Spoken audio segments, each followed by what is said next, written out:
Our reading today comes from Mark chapter 12, verses 38 to 44. Jesus denounces the scribes.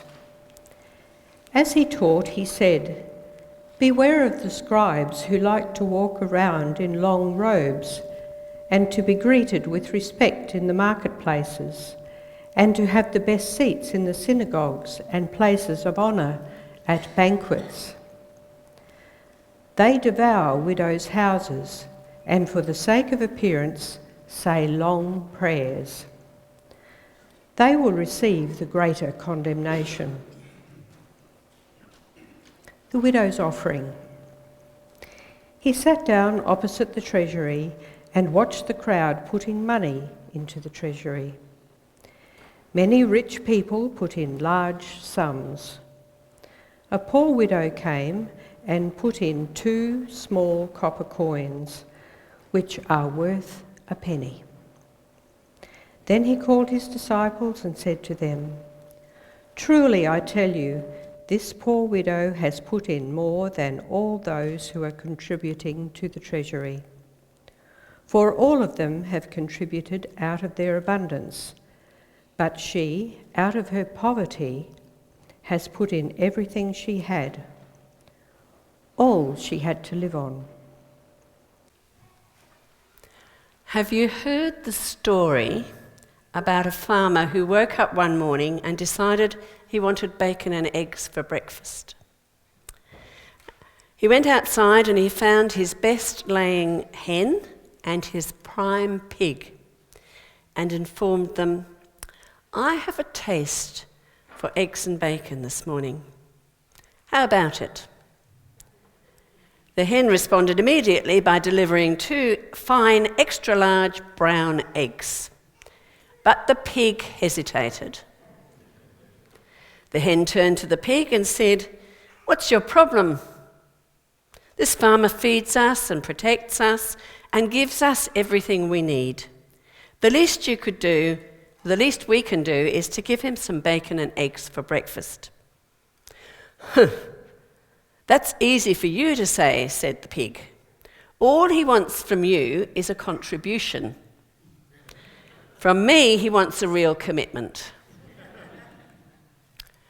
I don't very often start my sermons with a joke because I'm not a joke person, and I don't very often find a story that just happens to fit, but today I came across that one. So once again, we hear this story of the widow and the coins. And sometimes I've preached on the widow's mite, M-I-T-E, something small, and against widow's mite, M-I-G-H-T. And this story comes around every 3 years, and it's often used as a model for stewardship, to encourage giving to the church.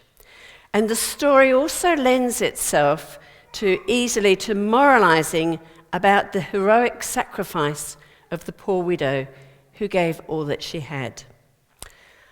But I believe that there is a broader story here which seems to be about naming a system which abuses poor people. And so today I want to move away from the traditional exposition that I might have done in previous times when I've preached on this text, and tell 4 stories that have resonated with me. So number 1, I wonder how many of you remember the Nobel Peace Prize winner for 2006. Now, of course, you all know who that was, don't you? Muhammad Yunus. Do you remember Muhammad Yunus and anything about him? Craig knows now because he heard me talk about it at the earlier service. Muhammad Yunus was the founder of the Grameen Bank, which was the beginning of the concept of microcredit. And a few years back, the Uniting Church took up microcredit, and we were encouraged to give donations for microcredit towards women in Papua New Guinea. At the beginning of his book, which is called Banker to the Poor, which I read I bought the book when he was a Nobel Peace Prize because I was so taken with it. he tells about the widow who touched him so much that the Grameen Bank was born. It was in 1974 in the village of Jobra in Bangladesh, when that country was in the grips of a famine. And I don't know if you can remember it, but I can certainly remember that. He tells of people dying because they didn't even have a handful of food. Now, Yunus was an economics teacher at Chittagong University, and Jobra was a nearby village. And he had a sense of uselessness in the face of so many starving people that he decided that he might not be able to change much, but he could be useful for a day or even a few hours to another human being. And one day he met a woman in Jobra working with bamboo, making a stool. She was squatting on the dirt floor of her veranda and under the low, rotten, thatched roof of her house. And it turned out that the woman was a widow with 3 small children. Her name was Sophia Begum, and she was 21 years old. As her story unfolds, Yunus discovered that she had, in order to buy the bamboo for her handiwork, she had borrowed money, the equivalent of 22 US cents, from a moneylender. And because she would have no standing to borrow from a bank, she had nothing. The moneylender charged her 10% per week interest, so that when she sold her stools, she had 2 US cents left, profit. And that was just enough to buy food for herself and her children. And then the cycle began again. He had never heard of someone suffering for the lack of 22 US cents. Her poverty bound her in a form of slave labour to the moneylenders. He says, Sophia Begum was illiterate, but she wasn't without useful skills. The very fact that she was alive, squatting in front of him, working and breathing and struggling in her quiet way, despite such adverse conditions, showed him that she had the skill of survival. He could easily have reached into his pocket and handed Sophia the pittance she needed for capital. That would have been so simple and so easy. He resisted the urge. She wasn't asking for charity. Rather, his encounter set him on a new life, a new path, a life pioneering microcredit to the poor. And if you know the story or read the story about the Grameen Bank, you will know that it is worldwide now, and that it just still remains providing micro, mostly to women, but also to men, and to provide microcredit to people so that they can begin to be self-sufficient. He says that it was the beginning of it all. I wasn't trying to become a money lender. All I really wanted was to solve an immediate problem. The problem of poverty denigrates everything that a human being stands for. Muhammad Yunus says he saw the face of God in his encounter with Sophia Begum. And of course, he's a Muslim. Second story, the late Dom Helder Camara, that extraordinary bishop with a wholehearted respect and love for the poor, tells us a story about a Brazilian widow. She's poor, but from her poverty, she has treasure to offer those around her. One day, Dom Helder took a French visitor to visit a typical favela, a shanty town. The French woman was overcome with the primitive conditions and the poverty that she saw.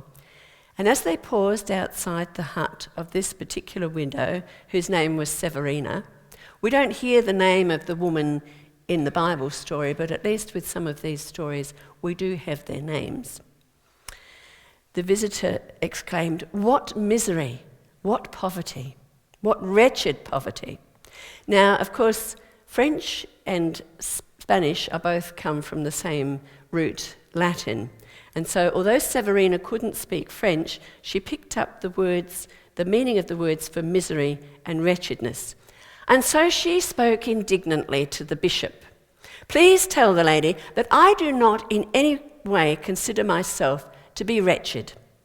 I have riches that all the money in the world cannot buy. I have my eyes, my ears, my nose, my mouth, my hands, my arms, my legs, my feet, my head. I have my heart, and above all, I have my faith. This I would not sell for all the money in the world." The French lady had come to find out what a charitable organisation back in France might do for the poor. Instead, it was this lady, this widow Severina, who did something for her in challenging her to the very roots of her being. Perhaps in Severina, she saw the face of God. Now, let me take you to a story that Bruce Brewer wrote about an Australian widow, and this time we don't have her name.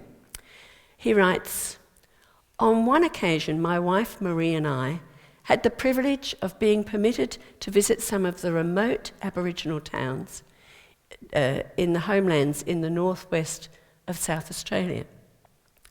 One day our guide wanted us to meet one woman who had befriended him and helped him when he had taken up a teaching position in that small community. She was a widow, about 45 years of age, I would guess. Meeting her in that wide land where he says, where we were strangers and she was at home, I tried to make conversation, aware of the gap in our cultures. She happened to mention that the next week she was flying to Hawaii for a conference on the health of Indigenous people. And Bruce says, I remarked in a way which I later realised was odiously patronising about what a thrilling experience it would be for her. Without any rudeness, in fact most graciously, she let me know that she had travelled widely, representing her people at conferences in Europe and in the USA and in the Pacific. She was a brilliant and capable person whose vision and drive established health services in that remote part of the Australian outback. She was a widow who in monetary terms was living in humble circumstances, but she was so rich in vision and experience. And he says, I realised I was looking at one of the faces of God. I left her feeling most grateful for the honour of meeting her, and yet most chastened. I repented of the chauvinism with which I had started the conversation. Now, my fourth story is completely different, and it's a true story told by William Willerman, and I came across this in the early 90s when I was doing my preaching practice. And he tells a story about a person called John Smith, who was sent to a nursing home for custodial care in America. The person who tells this story was surprised because as far as he knew, John Smith, and we don't know that that's probably not his name, even though he was in his late 70s, was in pretty good health. He'd always been hale and hearty. But he learnt that John had been sent to a nursing home, not because of his physical problems, but because of his distressing mental state. William was even more surprised as John had been a member in one of the congregations in his former church and was a thoughtful and diligent, intelligent, engaging sort of person. Had age taken such a toll? Well, you see, it's like this, the person told William. His children became distressed about his mental well-being. John had volunteered in his retirement to work a couple of days in a church-sponsored soup kitchen. The next thing, John had become so engrossed and so involved that one day he sat down and wrote a cheque for $100,000. Just like that. No discussion, no forethought, $100,000. He handed it over to the soup kitchen. This was what he had left of his life savings. So of course his family thought he'd gone over the deep end. And so they forced him to go into a nursing home where he would receive supervision. And William says, he was reminded of today's scripture. All of them contributed out of their abundance, but she put in everything she had, all she had to live on. Now, I didn't really have a very good ending for this because I had these 4 stories and I had the bit about what I'd already chosen, what about the things we say and the things we do and, the way we act. But I hope that these stories cause us to rethink our usual explanation of Jesus' teaching in the reading from Mark about the scribes and the widow. These stories speak for themselves, as stories often do, about how we see the poor. And often we see them purely as subjects in need of charity, without respecting their innate dignity or celebrating the gifts that they have to offer. How blind are we to the different kind of wealth that other people possess? How enriched would we be if we became willing learners at their feet? Would we see the face of God? Each day we are given the opportunity to see ourselves and our neighbours with new eyes, to look past mere appearances into the heart of ourselves and our communities. So I encourage us all to take time, to take notice, to look deeper into our own motives and intentions. Amen.